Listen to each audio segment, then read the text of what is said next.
হে ষ্টুডেণ্টছ, আজি তোমালোকৰ বাবে লৈ আহিছোঁ মেথছৰ কমন টপিক, যিসমূহ টপিকৰ পৰা তোমালোকৰ কুৱেশ্যন আহিব আৰু এই টপিকসমূহৰ বাহিৰে তোমালোকৰ বেলেগ টপিক পৰীক্ষাত নাহে। তো তোমালোকে চাই লোৱা তোমালোকে কি কি টপিক পঢ়ি যাব লাগিব পৰীক্ষাৰ বাবে। মেথছত কি কি টপিক পঢ়িলে তোমালোকৰ এই টপিকসমূহৰ পৰাই পৰীক্ষাত আহিব। তো তোমালোকে চাই লোৱা প্ৰথমৰ পৰা common topics for maths. Lesson 1-ৰ পৰা তোমালোকে কি পঢ়িবা? লেচন 1-ৰ 1 নম্বৰত আছে টপিক ইউক্লিডৰ কলন বিধি ব্যৱহাৰ কৰি গসাউ উলিওৱা। যেটো তোমাৰ ইউক্লিডৰ কলন বিধি ব্যৱহাৰ কৰি গসাউ উলিওৱা, তো তোমালোকৰ তাতে সংখ্যা দিয়া থাকিব।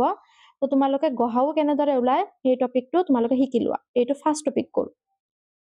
সেকেন্ড টপিক তোমালোকে চোৱা। সেকেন্ড টপিকত আছে মৌলিক উৎপাদকীকৰণ পদ্ধতিৰে লসাউ আৰু গসাউ উলিওৱা। মৌলিক উৎপাদকীকৰণ পদ্ধতিৰে লসাগু আৰু গসাউ উলিওৱা। তো তোমালোকৰ সেকেন্ড টপিক এইটো লেসন 1-ৰ পৰাই।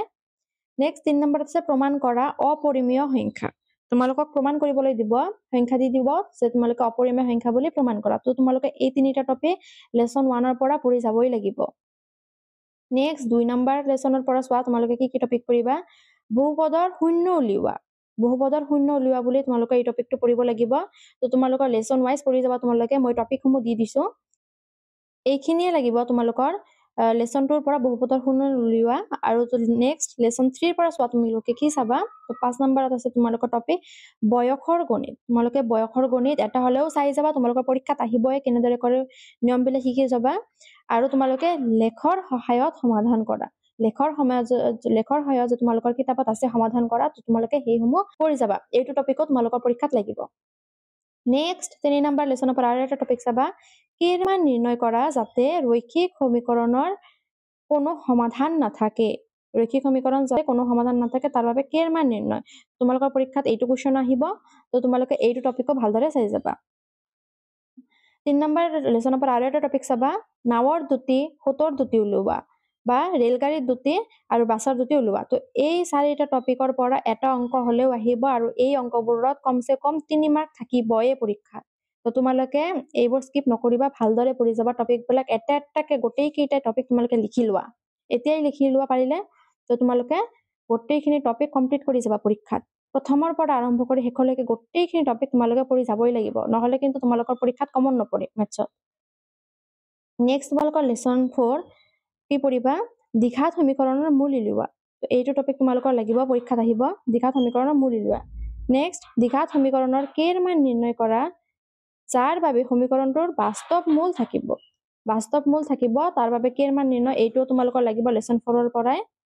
তাৰপিছত লেসন 5-ৰ পৰা তোমালোকে কি পঢ়িবা চোৱা, সমান্তৰ প্ৰগতিৰ পদৰ সংখ্যা নিৰ্ণয় কৰা অবলিক দিয়া আছে, বা এইটো আহিব পাৰে যে এনতম পদ উলিওৱা। তো সমান্তৰ প্ৰগতিত পদৰ সংখ্যা নিৰ্ণয় আৰু এনতম পদ অৰ্থাৎ 29তম দিব পাৰে, 30তম দিব পাৰে, সেইটো পদৰ সংখ্যা তোমালোকে উলিয়াব লাগিব। তো তোমালোকে সমান্তৰ প্ৰগতিৰ পৰা এইটো চাই যাবা। তোমালোকক লেসন 6-ৰ পৰা তোমালোকক এটা ইম্পৰ্টেন্ট দি আছো, উদাহৰণ 9 পেজ 80। পেজ নম্বৰ 80 তোমালোকৰ কিতাপ পেজ নম্বৰ 80ত 9 নম্বৰ উদাহৰণটো তোমালোকে চাই যাবা, সেইটো পৰীক্ষাত আহি যাব পাৰে। নেক্সট 13 নম্বৰটো চোৱা। 13 নম্বৰত তোমালোকে 13 নম্বৰত কি চাবা? টপিক প্ৰমাণ কৰা ত্ৰিভুজৰ সৰ্বসম নিয়ম অনুসৰি। ত্ৰিভুজৰ যে তোমালোকৰ সৰ্বসম নিয়ম পাইছা, সেই অনুসৰি তোমালোকে প্ৰমাণ কৰিব লাগিব।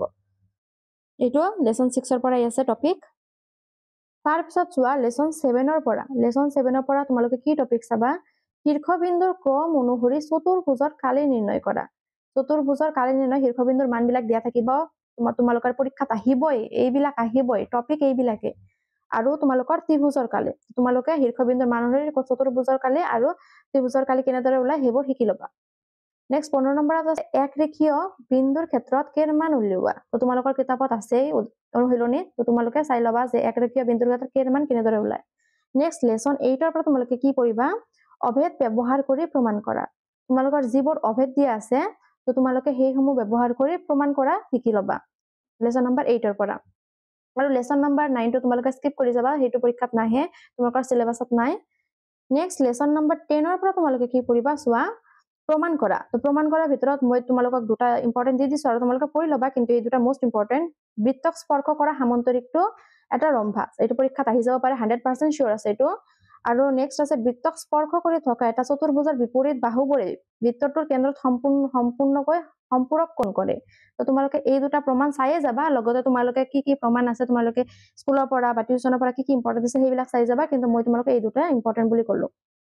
নেক্সট তোমালোকে লেসন নম্বৰ 11 ৰ পৰা কি চাবা অঙ্কন কৰা লগতে অঙ্কন প্ৰণালী তো তোমালোকে লেসন নম্বৰ 11 ৰ পৰা অঙ্কন কৰা অঙ্কন প্ৰণালী চাই যাবা তোমালোকে যি ইম্পৰ্টেন্ট পোৱা তাৰে পৰা চাই যাবা ভালদৰে আৰু অঙ্কন প্ৰণালী কেনেদৰে লিখিব লাগে কি কৰিব লাগে গোটেইখিনি তোমালোকে ভালদৰে চাই যাবা আৰু তোমালোকে মই কৈ দিছো যে তোমালোকে বিশেষকৈ লেসন 11 ৰ 1 অৰ্থাৎ অনুশীলনী যেটো 1 আছে হেইটো ভালদৰে পঢ়ি যাবা হেইটো বহুত ইম্পৰ্টেন্ট তাৰে পৰা আহি যাব তোমালোকৰ অঙ্কন প্ৰণালী 11 ৰ 1 নম্বৰ অনুশীলনটো নেক্সট তোমালোকে লেসন 12 ৰ পৰা কি চাবা লেসন 12 ৰ পৰা তোমালোকে চাবা 19 নম্বৰ টপিক হ'ব এটো বৃত্তকলা আৰু বৃত্তখণ্ডৰ কালি নিৰ্ণয় কৰা বৃত্তকলা আৰু বৃত্তখণ্ডৰ কালি লগতে তোমালোকে ইম্পৰ্টেন্ট দি দিছো 12.2 ৰ পৰা তোমালোকে 3 নম্বৰ আৰু 5 নম্বৰ গণিত যেটো আছে হেইটো তোমালোকে চাই যাবা 12.2 অনুশীলনীৰ 3 নম্বৰ আৰু 5 নম্বৰ অংকটো নেক্সট লেসন 13 পৰা তোমালোকে চাই যাবা পৃষ্ঠকালি উলিওৱা